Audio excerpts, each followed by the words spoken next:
chưa pin人呐，人赶下修不，人行啊，有民人言，人多楼啊，人多啊，人多啥，人啊。赵氏说我的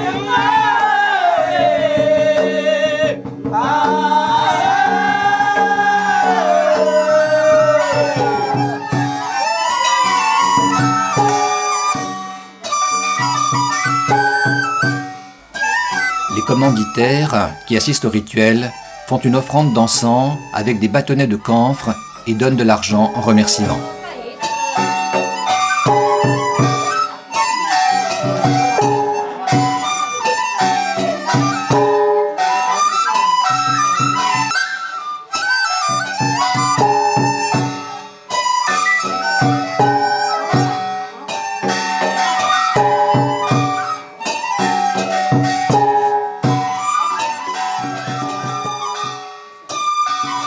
Parmi les rituels de cette première journée, il y aura encore la lecture du Sutra de l'étoile polaire, le rituel de la fermeture des frontières de l'autel, le renvoi des dieux.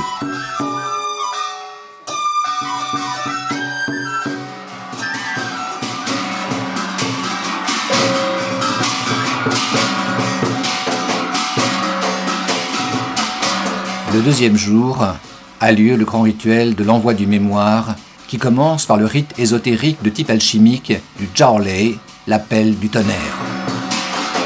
Avec sa règle Tianpang, Zhu Zishan appelle les grands généraux célestes du ministère du tonnerre.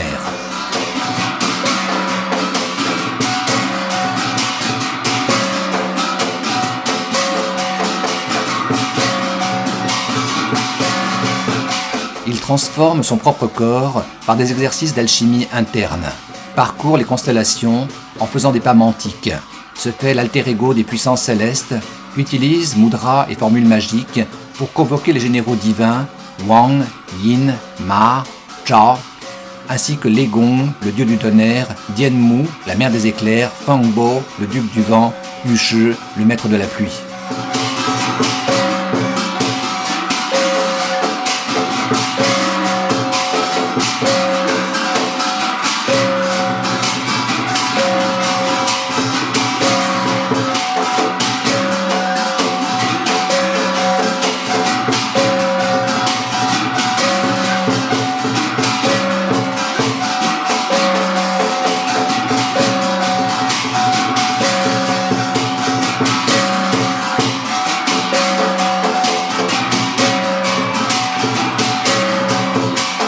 Il utilise les deux grands instruments liturgiques des maîtres taoïstes, la règle du maréchal Tianpang et le bâton de commandement des 5 tonnerres.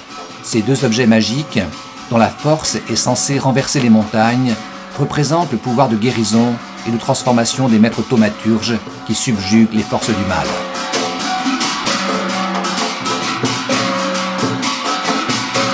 Aux deux extrémités de la règle Tianpang sont gravés les caractères Shang et Sha, vie et mort, que le maître écrit d'un mouvement de la tête. Puis au centre, il reproduit le caractère Ling, qui signifie puissance, transcendance, et est également le symbole des 28 mentions.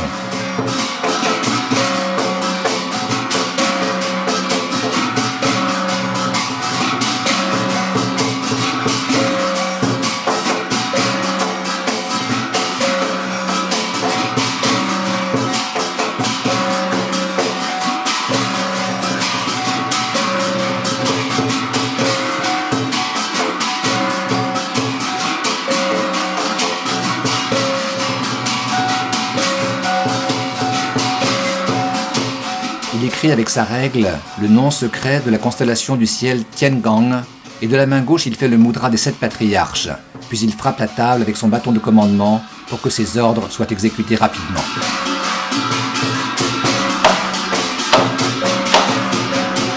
L'offrande de riz s'adresse aux généraux divins et à leurs troupes qui vont intervenir pour assister le maître taoïste.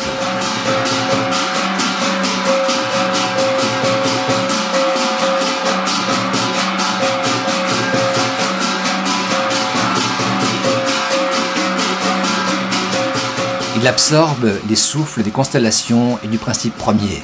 les fait entrer dans son corps, puis les expulse.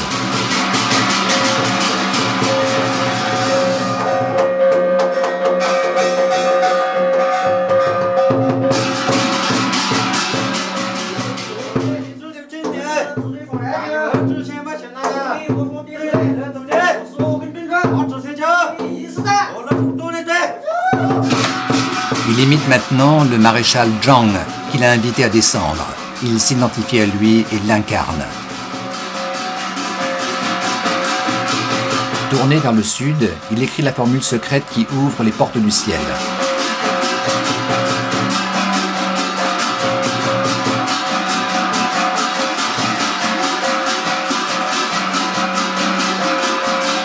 Puis il fait une série de mudras.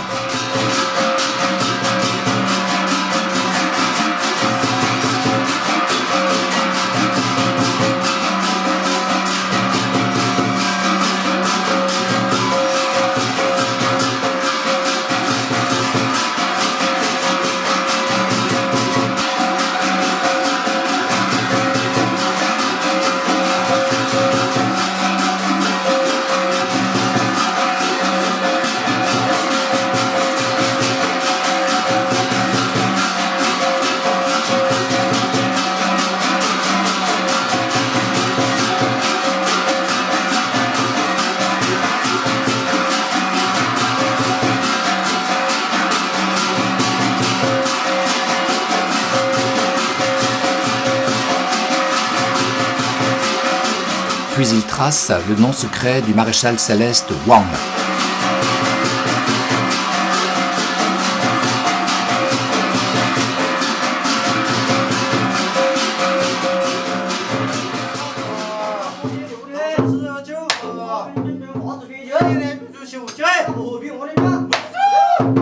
Il appelle le maréchal Wang.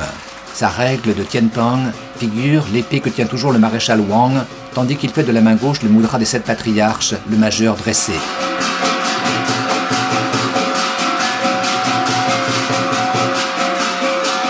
Puis il écrit son nom.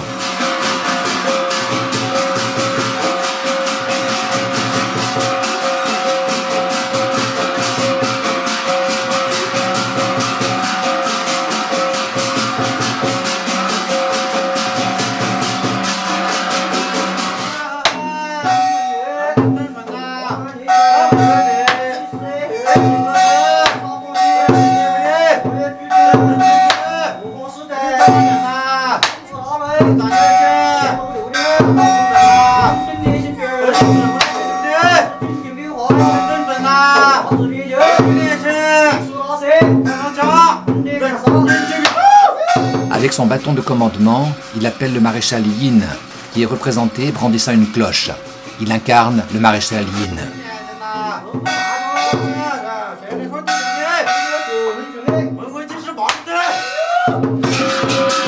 Le quatrième des grands maréchaux célestes qui est à son service s'appelle Ma.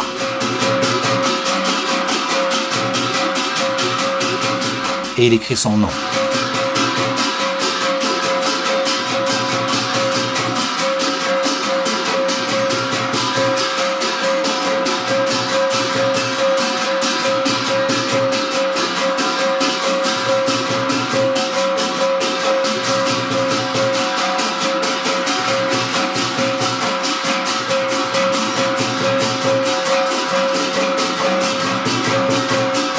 Puis il purifie les lieux en pulvérisant de l'eau lustrale.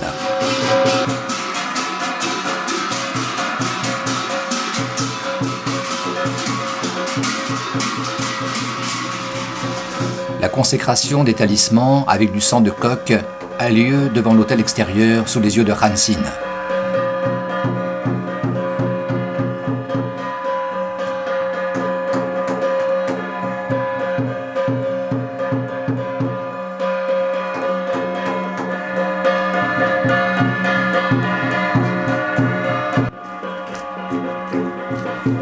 Le dernier jour, tous ceux qui ont été les acteurs du rituel recevront les talismans des 10 Chang. Aux fidèles, Maître Chen distribuera les autres talismans, ceux du commandement du ciel antérieur et du ciel médian, ceux des maréchaux divins, ceux des cinq tonnerres ou de l'empereur de Jade. Zhou Zishan écrit avec sa règle magique la signature des maréchaux divins telle qu'elle figure sur leur sceau personnel. Ce sont, comme les hui, les noms secrets, des signes ésotériques. Il commence par la signature du maréchal Zhang.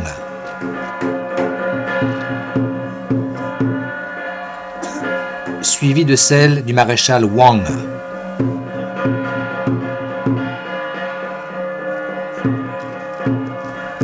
Puis du maréchal Yin.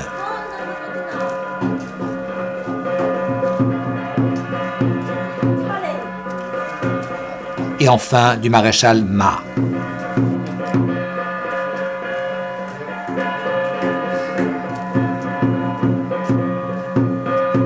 Le grand général Han Xin, dont tous les Chinois connaissent l'histoire, après 5 années de combats héroïques aux côtés de Liu Bang, est venu à bout du puissant hégémon nommé Xiang Yu et il a porté au pouvoir l'empereur Han Gaozu, fondateur de la dynastie Han qui va durer 4 siècles.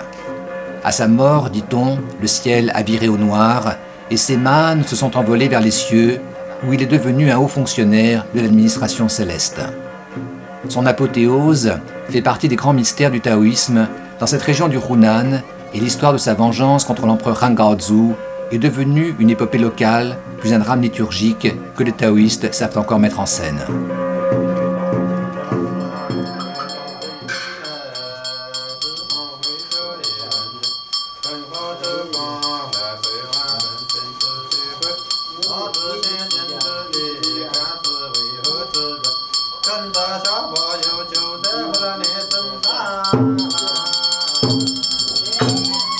Dehors va avoir lieu la lecture de 4 mémoires et 4 requêtes.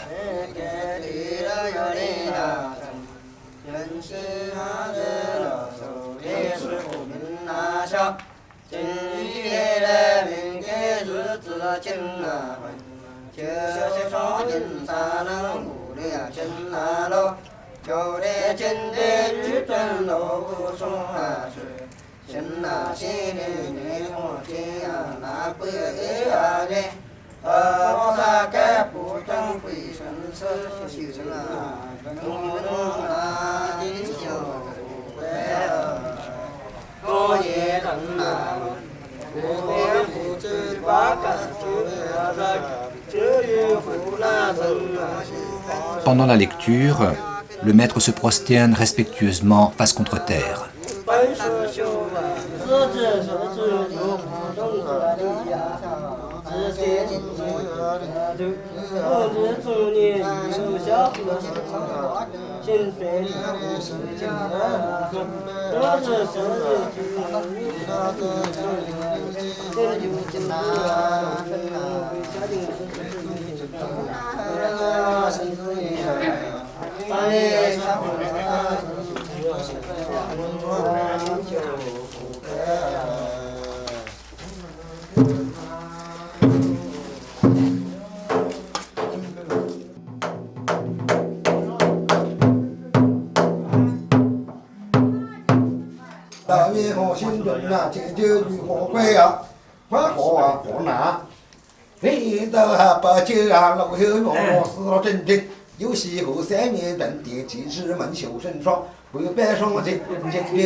Chen Hongmei lit un autre document, le Fa Die, sur lequel il y a le programme détaillé des rituels pendant ces 4 jours, les noms des commanditaires, des dieux des 3 mondes et des 4 préfectures, le récit des faits d'armes de Han Xin.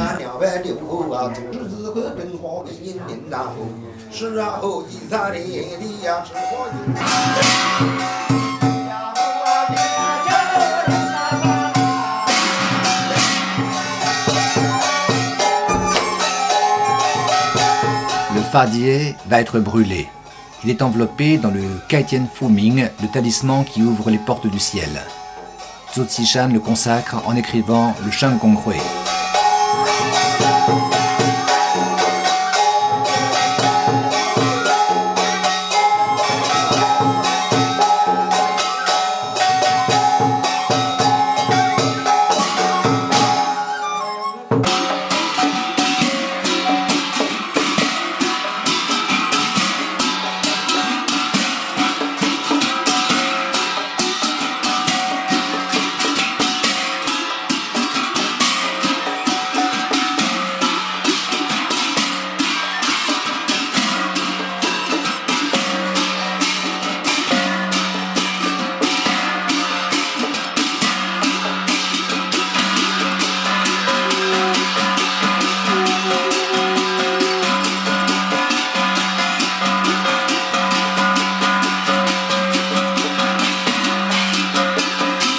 Avec sa règle de Tienpang, le maître écrit le nom secret de l'eau lustrale et il prononce la formule secrète correspondante qui chasse les impuretés.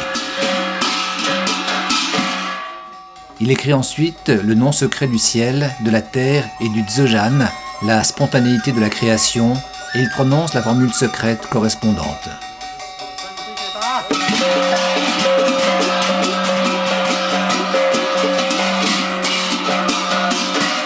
Puis le nom secret de l'empereur de jade, ainsi que la formule secrète qui le fera descendre.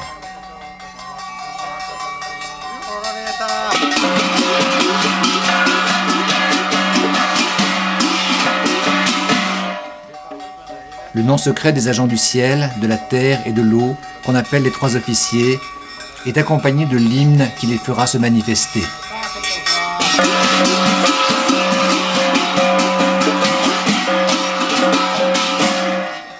Et pour finir, le maître trace le nom secret du dieu du sol qui achemine les requêtes. Puis on chante le chant de l'envoi de la requête.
Le Grand Mémoire fait l'éloge des faits d'armes de Hansin.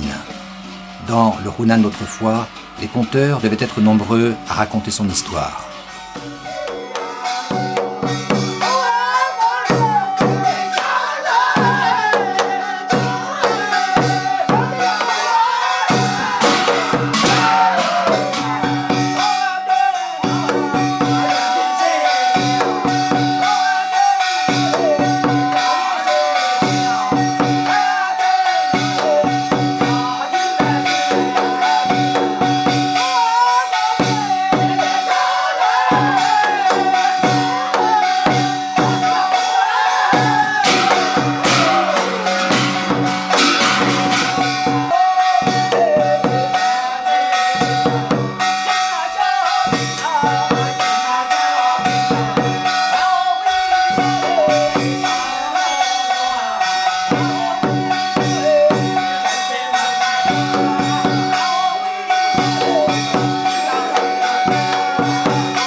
La danse des mudras, exécutée par Chun Yong-yong, est un rite secret d'accueil de Hansin.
Le troisième jour est surtout consacré aux rituels qui mettent en scène l'histoire de Han Sin et appartiennent à la tradition du théâtre Nuo.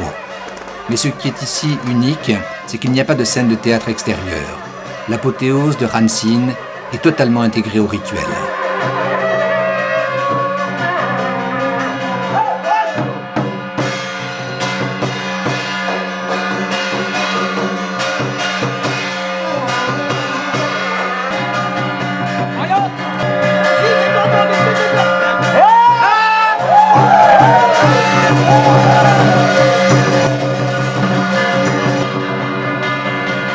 Après la décapitation de Han Sin par l'empereur, l'histoire raconte que 2 phénix sont descendus du ciel et ont volé à l'intérieur du palais impérial pour retrouver sa tête et son corps et les recoller ensemble.